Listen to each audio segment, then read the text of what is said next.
Bonjour à tous, Othman Gabardi vous présente. Chaîne spécialisée, électricité, industrielle. Cet article traite. Contacteur. Appareil électrotechnique destiné à établir ou interrompre le passage du courant, à partir d'une commande électrique ou pneumatique. Un contacteur est un appareil électrotechnique destiné à établir ou interrompre le passage du courant, à partir d'une commande à distance, électrique ou pneumatique. Symbole électrique d'un contacteur tripolaire, à gauche la bobine, au centre les contacts de puissance, à droite un contact auxiliaire. Utilisation. Il a la même fonction qu'un relais électromécanique, sauf que ces contacts sont prévus pour supporter un courant beaucoup plus important. Les contacteurs sont utilisés afin d'alimenter des moteurs industriels de petite, moyenne et grande puissance. Ils possèdent un pouvoir de coupure important.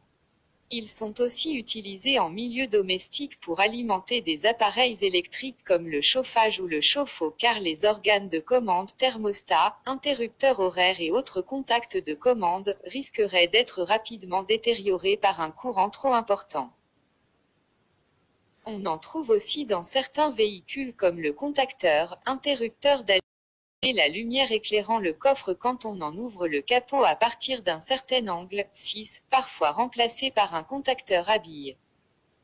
Des contacteurs au mercure sont également utilisés dans de nombreux appareils domestiques. Selon leur utilisation, ils peuvent être unipolaires, bipolaires, tripolaires ou encore tétrapolaires, c'est-à-dire qu'ils possèdent de 1 à 4 contacts de puissance. Sur les contacteurs de puissance élevée, les bobines de commande sont souvent interchangeables, permettant de commander le contacteur avec différentes tensions, 24 V, 48 V, 110 V, 230 V, 400 V. Cette tension peut être continue comme alternative.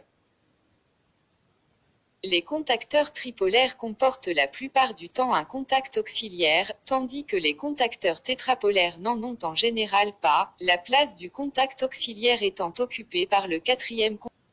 La différence entre contact de puissance et contact auxiliaire réside dans le fait que le contact de puissance est prévu pour résister à l'apparition d'un arc électrique issu d'un fort courant, à l'ouverture ou à la fermeture du circuit. De ce fait, c'est ce contact qui possède un fort pouvoir de coupure.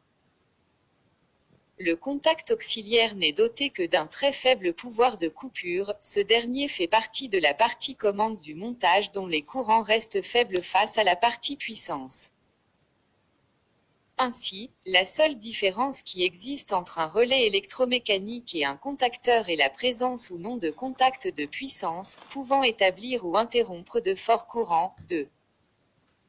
On peut considérer un contacteur comme étant un relais de puissance, ou bien un relais comme étant un contacteur dépourvu de contact de puissance. 2. Différents contacteurs. Contacteurs de petite puissance tétrapolaire. Contacteur très forte puissance de technologie assez ancienne. Contacteur tripolaire moderne. Cliquez sur une vignette pour l'agrandir. Chaque contact d'un contacteur est composé de deux parties distinctes. Une partie fixe appelée armature fixe, une partie mobile appelée armature mobile. Lorsque la bobine n'est parcourue par aucun courant électrique, l'armature fixe n'exerce aucune attraction magnétique sur l'armature mobile. Celle-ci est maintenue éloignée de l'armature fixe par un ou plusieurs ressorts, le circuit magnétique est alors ouvert. Lorsque la bobine est parcourue par un courant suffisant, l'armature fixe attire l'armature mobile et se colle à celle-ci, le circuit est désormais fermé. L'armature mobile du circuit est solidaire des contacts du contacteur.